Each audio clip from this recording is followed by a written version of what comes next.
Wanna ride me, catch a vibe me, go get out me, yeah. Shawty, I'm a riding G, I'm a dying piece, I'm a ride. Assalamualaikum warahmatullahi wabarakatuh. Selamat datang di channel Hikmah Islam Official. Kali ini kita akan membahas topik yang menarik tentang menjaga diri dan keluarga dari api neraka. Ketakwaan adalah bekal terbaik untuk mencapai kebahagiaan abadi di akhirat. Oleh karena itu, marilah kita semua selalu meningkatkan ketakwaan kita kepada Allah Subhanahu wa Ta'ala dengan menjalankan segala kewajiban dan meninggalkan segala larangannya. Allah Ta'ala berfirman, يا أيها الذين آمنوا قوا أنفسكم وأهليكم نارا وقودها الناس والحجارة عليها ملائكة غلاظ شداد لا يعصون الله ما أمرهم ويفعلون ما يؤمرون. التحريم. Artinya, wahai orang-orang yang beriman, peliharalah dirimu dan keluargamu dari api neraka yang bahan bakarnya adalah manusia dan batu, penjaganya malaikat-malaikat yang kasar dan keras, yang tidak durhaka kepada apa yang Allah perintahkan kepada mereka dan selalu mengerjakan apa yang diperintahkan. Quran Surat At-Tahrim 6. Para ulama mengartikan ayat ini bahwa Allah Subhanahu wa Ta'ala memerintahkan orang beriman untuk menjaga diri dan keluarganya dari api neraka dengan cara mempelajari ilmu agama dan mengajarkan ilmu agama kepada keluarganya, yaitu mempelajari dan mengajarkan kepada keluarga apa yang Allah wajibkan dan apa yang dilarang Allah Subhanahu wa Ta'ala. Peliharalah dirimu dan keluargamu dari api neraka, artinya mendidik mereka dengan akhlak yang islami, mengajak mereka untuk taat kepada Allah dan mencegah mereka dari siksaan Allah dengan membimbing dan mengajari mereka ilmu agama. Ayat ini menjadi dalil atas kewajiban melakukan amar makruf kepada orang-orang terdekat terlebih dahulu sebelum kepada yang lain. Al-Qushairi menuturkan bahwa Sayyidina Umar berkata ketika ayat tersebut turun, "Wahai Rasulullah, kami bisa menjaga diri kami, maka bagaimana cara menjaga keluarga kami?"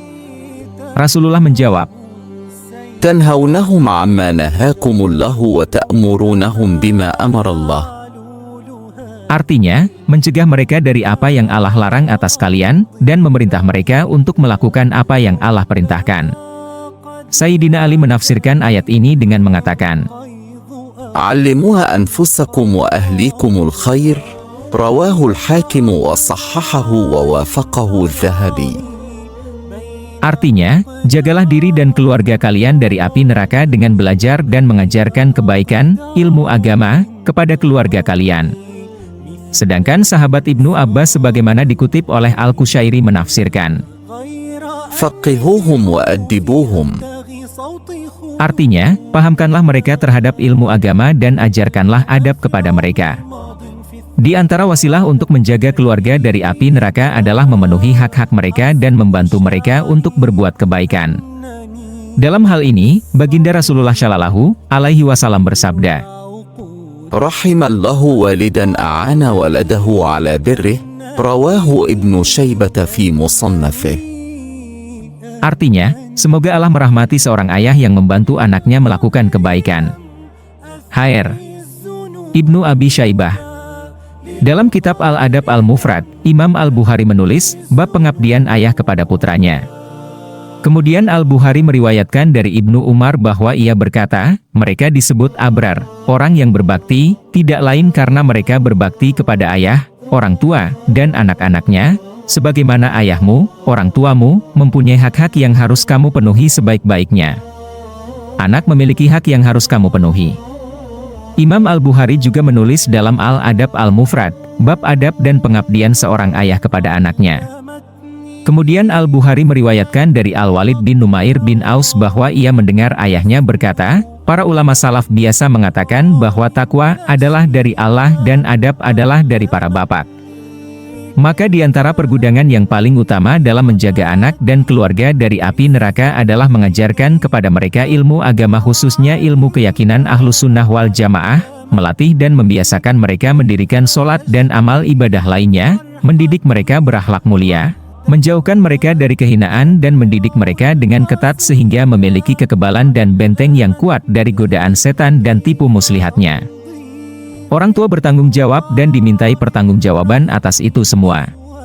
Rasulullah Shallallahu Alaihi Wasallam bersabda, ألا كلكم راع وكلكم مسؤول عن رعيته فالإمام الذي على الناس راع وهو مسؤول عن رعيته والرجل راع على أهل بيته وهو مسؤول عن رعيته والمرأة راعية على أهل بيت زوجها وولده وهي مسؤولة عنهم وعبد الرجل راع على مال سيده وهو مسؤول عنه ألا فكلكم راع وكلكم مسؤول عن رعيته رواه البخاري ومسلم.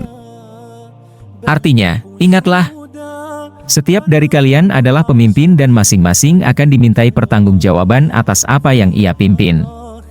Penguasa yang memerintah rakyat adalah pemimpin dan dia akan dimintai pertanggungjawaban atas apa yang ia pimpin. Seorang laki-laki adalah pemimpin bagi keluarganya dan dia akan dimintai pertanggungjawaban atas apa yang ia pimpin. Seorang perempuan adalah pemimpin terhadap keluarga suaminya dan anak-anaknya dan dia akan dimintai pertanggungjawaban atas apa yang ia pimpin.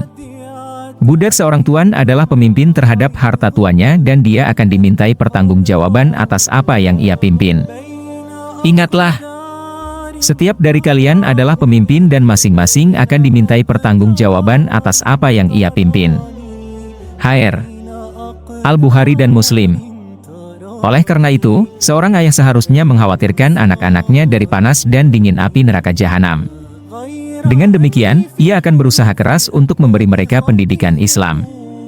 Jika dia tidak memperhatikan anak-anaknya dengan benar, ia akan dimintai pertanggungjawaban di masa depan.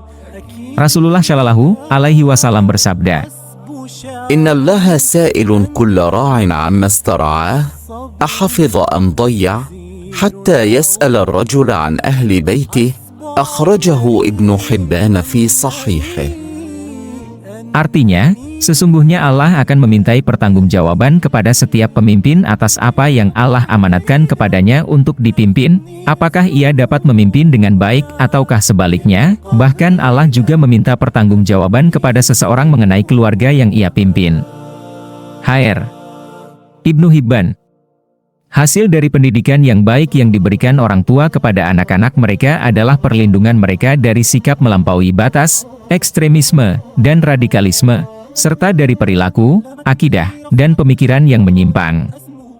Jika orang tua tidak mampu mendidik anaknya dengan baik, maka wajib bagi mereka untuk mengamanatkan anaknya untuk belajar di pondok pesantren, sekolah, atau lembaga pendidikan lainnya yang berpaham Ahlus Sunnah wal Jamaah, di mana guru-gurunya memiliki sanad keilmuan yang bersambung hingga Rasulullah Shallallahu Alaihi Wasallam. Maka dari itu, kita semua untuk tidak mendoakan buruk terhadap anak-anak kita senakal apapun mereka. Karena baginda Nabi Shallallahu Alaihi Wasallam bersabda, La tad'u ala anfusikum, wa la tad'u ala auladikum, wa la tad'u ala amwalikum, لا توافقوا من الله ساعة يسأل فيها عطاء فيستجيب لكم رواه مسلم. Artinya, janganlah kalian mendoakan buruk terhadap diri kalian, anak-anak kalian dan harta benda kalian, karena bisa jadi ketika kalian melakukan itu bertepatan dengan waktu mustajabnya doa, sehingga Allah mengabulkan doa kalian. HR Muslim. Selain itu, penting untuk disampaikan bahwa anak tidak boleh dibenarkan untuk berbuat durhaka kepada orang tuanya jika orang tuanya gagal memenuhi hak-hak anaknya. Terima kasih telah menonton, semoga video ini bermanfaat bagi kalian. Jangan lupa subscribe, like dan share ke teman-teman kalian agar channel ini dapat berkembang dan membagikan informasi yang bermanfaat bagi kalian.